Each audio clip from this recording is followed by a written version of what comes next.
SEO के लिए अपने पीपीसी लैंडिंग पेज को कैसे ऑप्टिमाइज करें? क्या आपको लगता है कि एसईओ उसकी खुद की चीज है और दूसरे मार्केटिंग चैनल से इंडिपेंडेंटली ऑफर करता है? फिर से सोचें। अलग अलग विभागों में अलग अलग स्टेक होल्डर के साथ काम करना और अपने मार्केटिंग एफर्ट्स को एक साथ अलाइन करना भारी मात्रा में ट्रैफिक को अनलॉक करने का एकमात्र तरीका है, जिसका मतलब है कि आपको इस बारे में सोचना शुरू करना होगा कि मिक्स में एसईओ को शामिल करके आपके पीपीसी लैंडिंग पेजेस को कैसे बनाया जा सकता है। आपकी मार्केटिंग स्ट्रेटेजी में लैंडिंग पेज बहुत जरूरी है।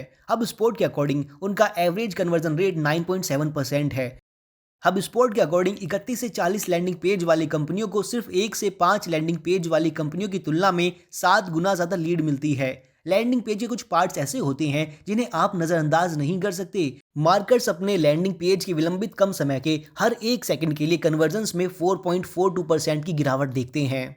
एक और चीज़ जो आपके कन्वर्जन रेट को नुकसान पहुंचा सकती है वो है एक से ज़्यादा ऑफर शामिल करना। ये आपकी कन्वर्जन रेट को 266% तक कम कर सकता है। ये लोगों को एनालाइज प्रोसेस देता है मुझे कैसे चुनना चाहिए। लेकिन शायद सबसे ज़रूरी आपको एसईओ के लिए अपने पीपीसी लैंडिंग पेज को ऑप्टिमाइज करने की ज़रूरत है। ये फंकी लगता है ना? आखिरकार एसईओ, पीपीसी, एक ऑर्गेनिक, एक पेड, पर देखो उन्हें कंबाइन करने से आपके लैंडिंग पेज के परफॉर्मेंस के साथ कुछ मेजर बेनिफिट्स हो सकते हैं। अब अगर आप इसके बारे में सोचते हैं तो सर्च में इंडेक्स होने वाले सभी पेज को सर्च के लिए ऑप्टिमाइज करने की जरूरत है। एसईओ पर विचार किए बिना पीपीसी लैंडिंग पेज बनाना आपके परफॉर्मेंस के साथ दो तरीकों से खिलवाड़ कर सकता है। अगर मौजूदा एसईओ पेज का पीपीसी वर्जन है तो फॉर्मर डेफिनेटली लैडर को खतरे में डाल सकता है। गूगल के हेल्पफुल कंटेंट अपडेट को रीसेट करने का मतलब है कि कम शब्दों और न्यूनतम कंटेंट वाला पीपीसी लैंडिंग पेज।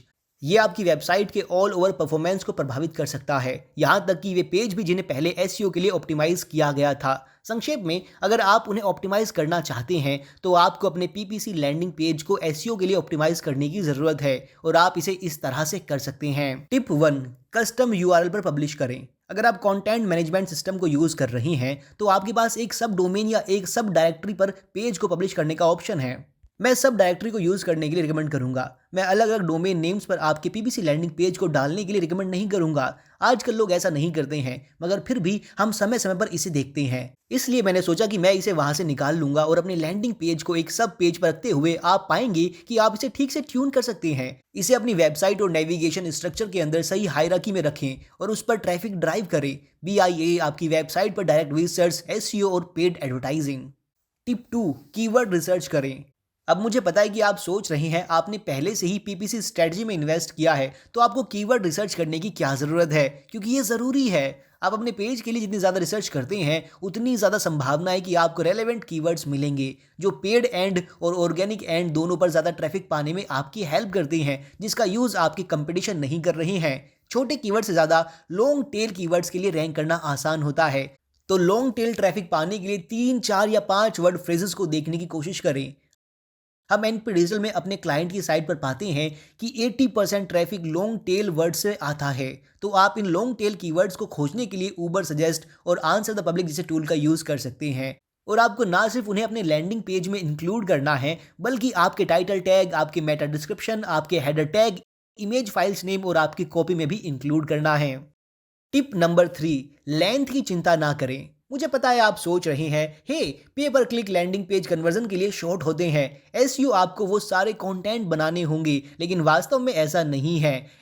एसईओ जितना जल्दी हो सके किसी को आंसर देने के बारे में है जिसकी वे तलाश कर रही हैं। वो 5000 शब्दों में हो सकता है, वो 100 शब्दों में हो सकता है। मैंने 5000 शब्दों वाले पे पर क्लिक लैंडिंग पेज को 100 शब्दों वाले की तुलना में बहुत अच्छा और बेहतर करते देखा है, और मैंने इसका अपोजिट भी देखा है। तो आपको अपने लैंडिंग पेज में इस पर फोकस करने की ज़रूरत है कि क्या आप लोगों को जितना जल्दी हो सके वो देने की कोशिश कर रहे हैं जिसे वो खोज रहे हैं। क्या आपके पास क्लियर सीटीए है? क्या आप लोगों को सच में ज़बरदस्ती कंटेंट में डुबा रही हैं? क्योंकि अगर ऐसा है तो वो वापस चले जाएंगे। और आपके कंटेंट को सिर्फ टेक्स्ट पर आधारित नहीं होना चाहिए, इसमें इमेज हो सकती है। एक तस्वीर बहुत कुछ कहती है। ये वीडियो हो सकता है। लोगों को कन्वर्ट करने के बहुत सारे तरीके हैं और आप बहुत से तरीकों से मैसेज दे सकते हैं। वीडियो के साथ एक लैंडिंग पेज को भी वीडियो एसईओ ट्रैफिक मिल सकता है। गूगल वीडियोस को भी इंडेक्स कर रहा है और ये सर्च में दिखाई देता है जब आप एसईओ टैक्टिक्स या टिप्स जैसी बहुत सी चीज़ें सर्च करते हैं।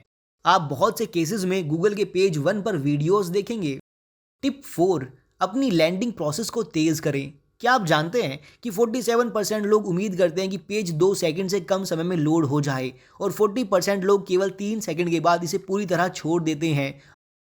आप सोच सकते हैं कि ये फर्स्ट इंप्रेशन बनाने के लिए ज़्यादा समय नहीं है, लेकिन आपकी ऑडियंस अलग तरह से सोचती है। मैंने यूएक्स के बारे में पहले बहुत बात की है और ये कैसे गूगल स्ट्रैटेजी का सेंट्रल पार्ट है, क्योंकि वो यूजर्स के लिए ऑप्टिमाइज करने के लिए कोशिश कर रही हैं, लिंक्स या मेटा डिस्क्रिप्शन के लिए नहीं, क्योंकि वे सच में परवाह करते हैं कि यूजर क्या चाहता है। क्योंकि जब यूजर सर्च करते हैं तो वे ऐसा नहीं देखते कि ओह, इस लिस्टिंग के पास लाखों बैकलिंक्स हैं, इसे नंबर 1 रैंक करना चाहिए। वो ये सोचते हैं कि उनके लिए क्या बेस्ट है और क्या ये पेज उनकी प्रॉब्लम को सॉल्व करता है, और अगर आप इसे करते हैं और यूजर को ध्यान में रखते हैं तो आप बेहतर करने वाले हैं। तो फाइल का साइज कम रखें, इससे वो तेजी से लोड होगी। एक बड़े वेब होस्ट पर स्विच करना या सीडीएम यूज करना या उन सभी प्लगइन्स को, एक्सटेंशंस को बंद करना जो आपके पेज पर यूज नहीं हो रही हैं, ये सब हेल्प करता है। टिप 5, बैकलिंक्स को सुरक्षित करें। बैकलिंक्स को सुरक्षित करना मायने रखता है। हाँ, ये अंत नहीं है, सभी फैक्टर हैं, लेकिन अगर आप अपने पे पर क्लिक लैंडिंग पेज के लिए लिंक बनाते हैं तो आप बेहतर स्थिति में होंगे।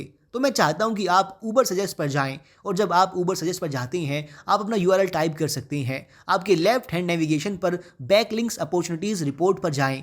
फिर मैं चाहता हूं कि आप अपने कुछ कंपेटिटर को ऐड करें। तो अगर आप अपनी वेबसाइट और कुछ कंपेटिटर्स को लेते हैं, आप देख सकते हैं कि कौन उनसे लिंक है मगर आपसे नहीं। देखो, अगर कोई आपके कंपेटिटर से 3 या 4 लिंक करना चाहता है तो वे बाइज्ड नहीं है।